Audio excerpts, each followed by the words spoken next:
Bon, salut à tous, j'espère que vous allez bien, bienvenue à l'Ariège.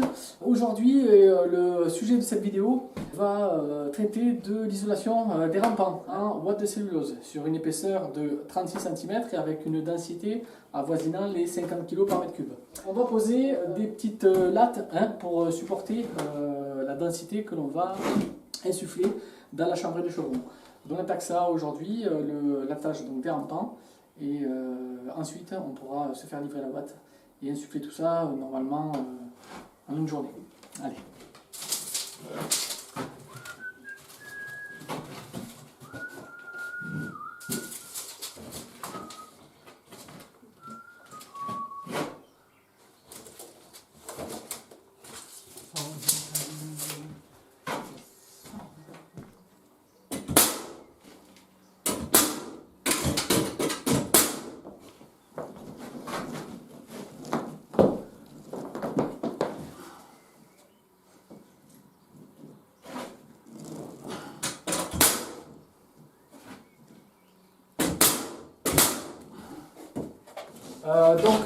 Maintenant, on va s'attaquer à la boîte, insuffler tout ça dans les rampants. Alors, chaque chambrée de chevron est divisée en deux. Les entretoises servent à, on va dire, compartimenter les caissons. C'est recommandé, quand on a 4 mètres, 4 mètres 50 de chambrée, de diviser par 2, par 3. Pour que si on considère qu'il y a du tassement, un petit peu de tassement avec le temps. Là, normalement, la livraison ne devrait pas tarder à arriver, donc on va décharger ça. L'idéal pour ce genre de poste, pour être vraiment efficace, c'est faire, on va normalement, si tout se passe bien, on devrait tout faire dans la journée, que ce soit les rampants et également le dessous de la terrasse. On devrait pouvoir faire ça dans la journée. Voilà. Donc là, il y a des sacs. Il y en a à peu près il y en a plus d'une centaine. La cardeuse. Et donc on va insuffler tout ça d'une part sous la terrasse, dans la chambrée des solives de la terrasse, et bien évidemment sous les rampants, ça vous le savez. Voilà, pour vous parler un petit peu de la cardeuse. Donc c'est tout bêtement un tonneau dans lequel on va, un fût dans lequel on va y mettre les sacs. Et il va y avoir donc dessous un broyeur et un moteur qui va souffler, expulser tout ça à travers le tuyau. C'est une technologie assez simple. Là, on a mis le premier sac pour démarrer. Il va être broyé dessous par l'hélice. Branchement assez simple, c'est plutôt enfantin comme machine. Là, vous avez l'émetteur. Moi, j'ai une télécommande et donc je choisis d'insuffler avec cette télécommande. Il y a la possibilité de brancher deux cardeuses en parallèle. Les diagrammes, bien évidemment, les équipements de sécurité.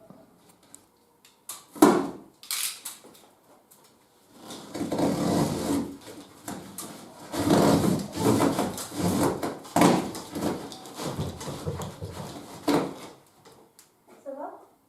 Il te reste combien? Ça, donc, 1, 2, 3, 4, 5. 5, 5. Ouais. Ok.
Grosso modo là,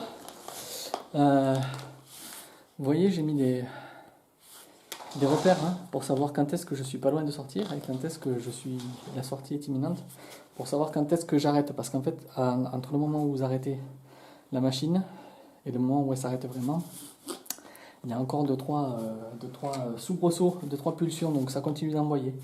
Vous voyez qu'on s'en met un petit peu partout.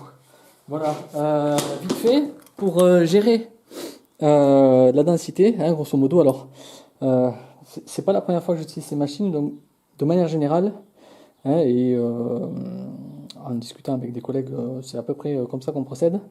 Là, en haut, vous avez, on va dire, le potard, hein, pour envoyer plus ou moins d'air, et en bas, plus ou moins de matière. C'est là que vous gérez la densité. Soit vous envoyez peu d'air et beaucoup de matière, c'est en général ce qu'on fait pour les greniers, les combles perdus. Mais quand on veut avoir une certaine densité, il vaut mieux envoyer beaucoup d'air hein, et un tout petit peu moins de matière pour que vraiment ce soit plus dense en fait, hein, tout simplement. Voilà. Bon, on va continuer. Hein. On a bientôt fini toute la terrasse. Et ensuite, on s'attaque au rampant.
Souvent dans les vidéos qui sont consacrées à la ouate de cellulose, vous avez sûrement dû remarquer qu'on vous parle souvent de densité. Hein, quand on insuffle, en tout cas dans des caissons, hein, on va parler d'une densité qui va nous permettre d'atteindre une certaine qualité d'isolation, un certain facteur R hein, qu'on va essayer d'atteindre pour avoir bénéficier au maximum d'un déphasage thermique que peut nous offrir la ouate de cellulose et une bonne isolation.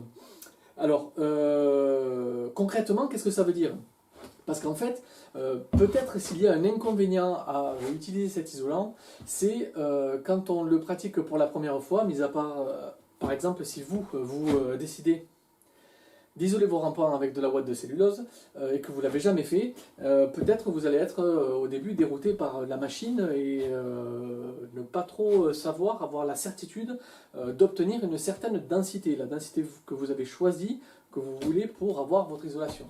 Donc quand on vous parle de densité, vous avez bien remarqué, on parle de poids par volume. Donc là, en l'occurrence, de kilogrammes par mètre cube. Souvent, on parle, pour ce qui concerne de la ouate, qu'une isolation est comprise dans des caissons, hein, entre 45 et 50-55 kg par mètre cube. Voilà. Donc, quand vous avez la machine devant vous, il n'y a pas marqué réglage à 45 kg par mètre cube. Il faut savoir insuffler, connaître la machine et avoir un petit peu, on va dire, de bouteille, hein, pour pouvoir juger de cela. Donc la méthode que je vais vous présenter, c'est la méthode de vérification de densité. On va faire un carottage, c'est-à-dire qu'une fois que vous avez insufflé, hein, on va dire par exemple ici, je ne vais pas le faire hein, parce que je ne vais pas faire un trou juste pour vous montrer, mais je vais essayer de vous expliquer du mieux possible.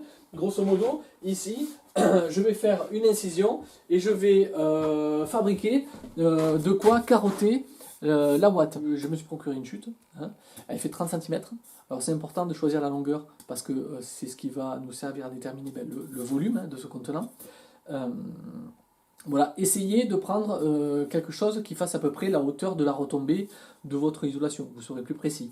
Là, elle fait 30 cm, j'ai environ 36 cm de ouate. Bon, voilà. Donc je vais faire une incision ici et je vais carotter, pousser ma carotte, la remplir de watts, la retirer et ensuite je vais tout simplement aller la peser. Une fois que vous avez fait votre carottage, vous avez donc votre carotte remplie de watts, il ne vous reste plus qu'à la peser. Alors, préalablement quand même, il est bon de choisir le volume avec lequel on va carotter. Comme je vous le disais tout à l'heure, on essaie de s'approcher de la hauteur qu'on a insufflé. Là, en l'occurrence, mes rampants font 36 cm de retombée. J'ai fait une carotte de 30. Donc il va falloir qu'on détermine son volume, c'est-à-dire quelle est la quantité de watts en volume qu'il y a dedans. Donc pour un cylindre, c'est simple, la formule c'est pi r carré fois la hauteur. Donc pi fois le rayon au carré fois la hauteur. Et là on obtient donc le volume de notre cylindre. Là, en l'occurrence, ça fait 30 cm, ça fait 10, donc on est sur un volume de 0,01 m3. Donc, il ne me reste plus qu'à peser ça. Donc, bien sûr, j'ai fait la tare sur ma petite balance, et je pèse tout ça. On arrive à